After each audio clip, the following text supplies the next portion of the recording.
Wish I could twinkle my nose, make it all better.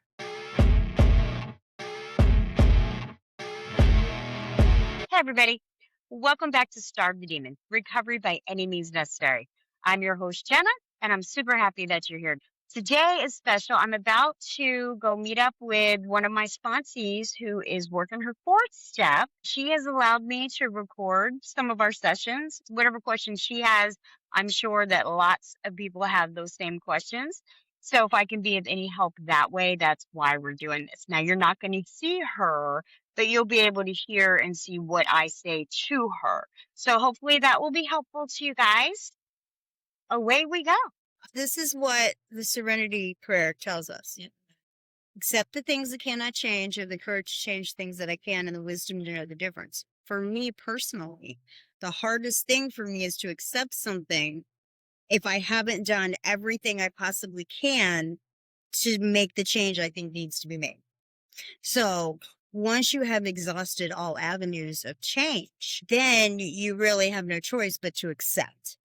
But if there is something that you can do, that thing, but always with a positive motivation, always looking at the bigger picture and everybody involved, and it's tedious and it's painstaking and sometimes it can be heartbreaking, but I don't know another way. That's not a bad idea, because if all you're doing is texting, Right. it's real easy to say some shit over text. Right. If you can do a FaceTime with them, that'd be even better. Or, Look them in the eye. You need to be prepared for it to be the worst case scenario. So what is the worst case scenario? And what's that going to look like? And if that were to happen, what would you do then? If that happens, there's a sense of closure that goes with that. And you know me, I don't chase closure. But I appreciate closure. Right. So to me, somebody shutting the door, that's closure. Okay, well, now I know where I stand, and I can act accordingly, and I can keep pushing. Now we're right back in wishy-washy again. Yeah. And that is a scary place to be, especially for somebody with abandonment issues. You got the best case, and you know what the real worst case is. Right. So with those things in mind, you could make that call, and you can prepare yourself for whichever way that goes. Listen, you got to feel your feels, baby. Yeah. This is just an outside perspective. I could be 1,000% wrong. It's not likely. Me, I wouldn't trust it. That's me. I can't tell you what to do. I say you FaceTime him, and if you won't get on the camera, at least hear his voice. Be 100% honest. Listen, nothing thwarts somebody more than you being honest. No bullshit. And then the ball's in his court. She sucks. We hate her. But we're going to let all that go eventually. You don't have to let it go today. You could be mad today. One of your character defects, and I spot it because I got it, is unrealistic expectations. Yeah. So when we're doing the fifth step and the sixth step, that's definitely going to be on that particular. Oh, yeah. Unrealistic expectations. Yeah. And listen, you and everybody else, there's not one person in here that doesn't have that particular character defect. So when you're sponsoring, and the day will come, when you are taking somebody through it, know in your heart that they have it. they got it. And you're going to be able to spot it because you got it. Once you can recognize that, once you can see that that's what you're suffering from, I can't tell you what a weight in my life is lifted when I could recognize that and go, oh my God, from this person, this institution, this whatever, I have an expectation that's not being met, and I'm miserable about it. But it's ridiculous for me to hold this expectation that can't possibly meet it. I have to keep my expectations realistic in all things all the time. Yeah. I can't let myself get overwhelmed with things. I have to always be able to take that breath and take that step back and know when I'm starting to get overwhelmed. Because I will suffer from anxiety. So I just can't let that happen. Yeah. And I think that with your dad and with your brothers, and I'm going to guess a bunch more people on that list, unrealistic expectations is going to keep popping up. You're going to keep seeing it. Oh, yeah. So don't take my word for it, even though I'm completely right. I'm totally right about Yes. this. Oh, yeah.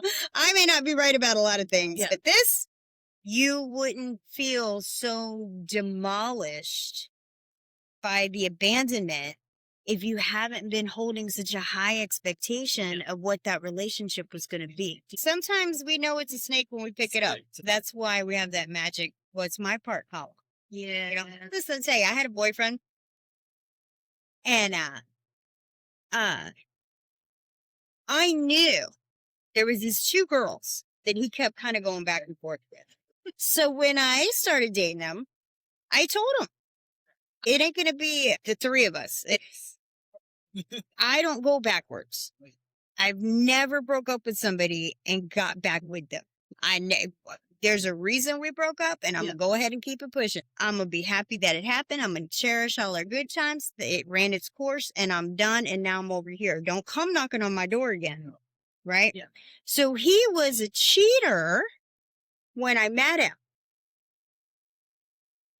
Didn't he cheat on me with who? One of those two that I knew he went back and forth with. So, was I surprised? Did I have a right to be shocked? Oh my God, the cheater cheated on me. Right. What? Listen, what am I, special? I'm the one girl he's not going to cheat on? Apparently not. So I knew he was a snake when I picked him up. And then I met Cliff, and he became the only man on the planet. So it didn't really matter. Why? What is it about him that would make you want him to be in your life? Tell me what happened. Because you do this too. She does this too. You justify and rationalize other people's behavior. You find reasons why what they said and did is an okay thing to say and do because you don't want to feel bad for looking down on them. Yeah. And judging them. Which you shouldn't judge anybody. You shouldn't take anybody's inventory, but you also have to protect yourself from the assholes of the world. So y'all went out. You had a good time. Yeah. Was only supposed to be a good time. Y'all both like consensual adults agreed. We're just going to have a good time. Yeah. Nothing wrong with that. Yeah. So then what happened? Here's my thought process on that. Here's my old lady thinking, just haven't been around some blocks. They split up. She was the one that wanted to end it. He didn't really want to end it. He hooked up with you in the interim, and then as soon as he could get back with her, that's what he did. So you feel like he was leading you on? Did he at any time say that he wanted a relationship with you, or was he always saying that he wanted it to just be a casual thing? And this is the problem with friends with benefits. Not always. Let's say the majority of the time. One of them is going to catch the feelings, and the other one still wants it just casual. Yeah. And then that one's like, well, I told you I just want it casual. And you got no maybe she didn't know the depth, and he had maybe let her think it was less than what it was. And he didn't want you coming around and contradicting that. She don't want you nowhere near him. The idea that you can be friends with this man, that ship has sailed and sank, baby. Because for her, you will always be a threat. And the most respectful thing you can do is just chalk it up, cherish the good memories. It's okay. It's okay that it's over. And just, remember him fondly. He didn't want to hurt you. He wanted to get back with her. Yep. Can't blame the next guy for what the last guy did. Well, when people tell you who they are, you got to believe it. Yeah. When he told you, I don't want to get into a relationship, what he didn't say, because he did want to get laid. He didn't want to scare you off. He didn't want to tell you, I'm still in love with this one. But looking back on it, you can see that that's what the situation was. But instead of telling you, hey, I'm free and clear and let's dive headfirst into he said, I don't want a relationship. Because in the back of his mind, he was still hoping to get back with the woman that he is now married to. Maybe they'll have 1,000 babies and live to be 100 and die in each other's arms. Yay. Because guess what? He wasn't the one. Right. Because if he was the one, you'd still be with him. So you weren't his one. He wasn't yours one. That's okay. Yeah. None of them's been the one. You know who's the one? The last one's the one. I'm pretty damn sure Cliff's the one for me. Now, there's a string of women. There's a string of broken hearts before me that he wasn't the one. Yeah. And if they knew the Cliff that I know, if they had the opportunity to see him now, they'd never believe it. The men that came before him to see me now. Would never believe it. It's okay. It's got to be okay. So you put your walls up. So it affected your self-esteem and your relationships. Affected your sex. Unrealistic expectations. Ding, ding, ding, ding, ding. Even when he was honest, you wanted, oh, I can change him. Yeah. I can convince him. I'm going to be the one. So, self-esteem, relationship, it's pretty heavy stuff. So what was your part? Realistic expectation. You were inconsiderate. You were selfish, self-seeking. You wanted what you wanted, regardless of how it affected other people. It's like any worse than anybody else, babe. So you didn't have a very high opinion of men. You weren't given any really good example. So back to your mom. Mom's hard. Everything that happened to you up until the age of reason is different for everybody, but it's the age where you start to make your own conscious choices. Everything before that, you have no authority in. You're at the mercy of people in charge of raising you. Once you got to that age, let's say 10, 11, 12, what was it like with your mom then? So you got to go through your teenage years in a pretty stable place. It's a pretty stable environment. So it was good at her house, but then you'd go to your dad's place and it was chaos. So you're going to think about calling, be honest with him about what you think and why you think it.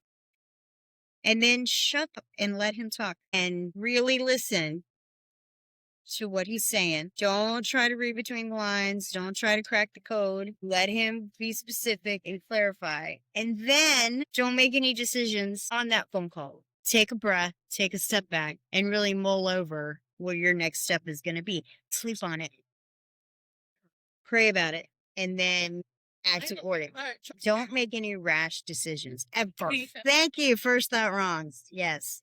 Usually second and third thought too. Sounds like you had a problem for every solution. Is there anything right here, right now, today that you hold a resentment towards your mom about? When you have a sense of gratitude, it can wipe all that other negative shit out. That's a gift. It's all about pattern recognition. Thanks for watching, everybody. If you like the channel, please comment, share, tell your friends. Check out starvingdemon.com. You can purchase merchandise. Check out all my socials. Love everybody.